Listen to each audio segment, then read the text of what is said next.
Now, before you go on in the comments and try to crucify me for the title, I know Chainsaw Man has many different inspirations. You can't solely attribute one manga for being the key inspiration to a new work. Authors, writers, artists, we draw inspiration from many different places and, well, then try to create something new out of that. In fact, the purpose of this video is to really look at this manga and give it more attention along with other Nie's works, for instance, Blame, which is one of my favorite manga of all time. Personally, I think Nie deserves a lot more attention than what he gets. And well, let's just say it was good timing, because this video is brought to you by Figurama Collectors. They reached out to me luckily when I was reading this manga, as they're creating the first licensed resin statue ever created for Blame. It's even digitally signed by Nie himself on the certificate of authenticity and statue base. Killy has swappable arms, 2 right and 2 left, which includes his unsheathed superstructure blade and recoiling arm from firing his GBE. The statue has LED effects in the base as well as molten glow of the megastructure, and it's the first statue in the Elite Solo line, which is focused on spotlighting characters.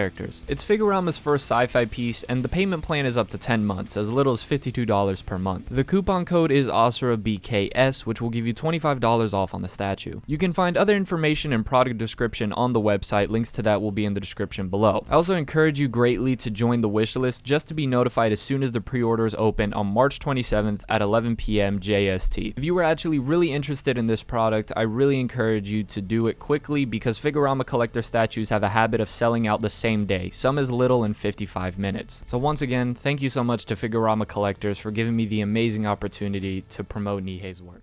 Now, Abara is a seinen manga illustrated and well written by Nie, and it's set up in this futuristic setting where humanity's essentially destroyed the environment, the typical sci-fi stuff. Now, the plot of Abara, in fact, the plot of I'd say most of Nie's works, can be a little bit difficult to kind of remember or keep up with, as a lot of the details might go over your head. Nie likes to really show the audience things and not tell them. There aren't really any exposition dumps. It's all just kind of throwing you as the reader into this world and you kind of having to figure out what is going on. But as is typical of sci-fi, humanity has destroyed the environment, cities are kind of connected by these giant tubes, and what would be a Nie manga or a sci-fi series without some sort of creepy biomechanical monster? And by the way, before I continue on any further with the plot, just look at this artwork. It is, just look at it. Look at it.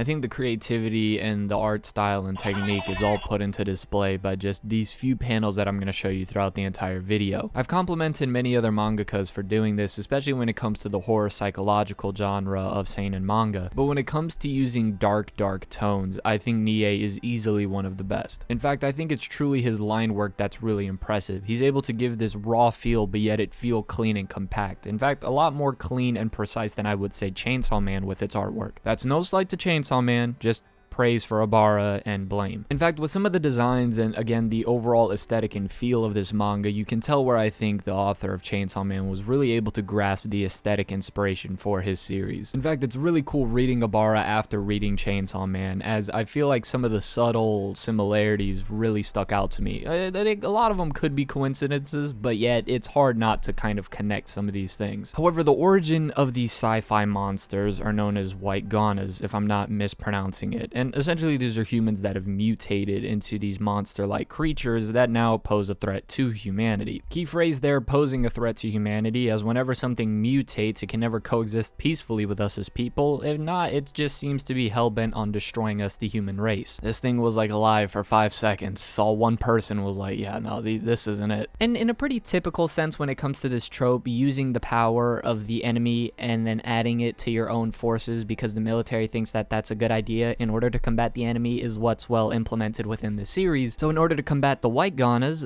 they added this kind of mutated version and added it to the super soldiers and created the black ganas. And so for the duration of this video, and totally not on purpose, I will be referring to this confrontation as whites versus blacks. As a Hispanic guy in the middle, I'm gonna be enjoying this, as the rest of this video out of context is about to sound terrible. No, but in all seriousness, even though the trope is pretty familiar, using the power of the enemy for one's own benefit, I do find the way that Abara is able to do it to be kind of unique. As I've always said, almost any concept can be made different with proper execution, or well, with at least somewhat of a unique and different type of execution. So the main selling point of this series is again the brilliant artwork, and it's also a super action-packed series with lots of cool designs and concepts that I think if you are kind of writing a manga, you could really take a lot of amazing inspiration from. from. It's not really this super grand complex narrative, and there aren't really these beautiful themes within the story as I say is present with like a Tokyo Ghoul, but this is an action-packed thriller of a series that I think is enjoyable for anyone, and you could actually get done relatively quick, because I didn't mention, and I saved it for now, it's only around 18 chapters. You might as well as read it, you got nothing to lose. This might even be kind of the gateway to some of other Nihei's works, like I've mentioned many times throughout this video already. Blame is another phenomenal one that I think you should check out. Blame is a lot longer, more stretched out, actually has much more of a complex plot with some themes to it. Now I know somebody's already probably commented it, and I know it's also, I'm pretty sure the actual pronunciation is Blam. There's an E there, I'm sorry. It's Blame with an exclamation point. If you get mad at me, so be it. But no, yeah, Abara is a super cool piece of work as a manga, and one that I think can really kind of open your eyes to what to focus for. Again, as it isn't very dialogue heavy per se. It's one where you really have to focus on the paneling, on the artwork, on the expressions, on the world building, and pay attention to what's being shown to you. You might have to reread some of the things in order to kind of catch the narrative, but hopefully this video was able to explain some of that a little bit without spoiling too much. I don't know exactly where it would rank per se in like my top 50 since it is very short and there's not really much to it. It seems more kind of like an outline to what can be expanded upon further, which is what you see Nihei do with other of his mangas, but I think it would definitely land a spot somewhere in there. So hopefully you enjoyed this video, and if you are new to the channel, make sure you like, comment, subscribe, turn on the bell notifications, that way notify whenever a new video pops up on some of your favorite anime, manga, whatever content. As always, this has been The Masked Man. Hope everyone has a blessed rest of the day, and peace.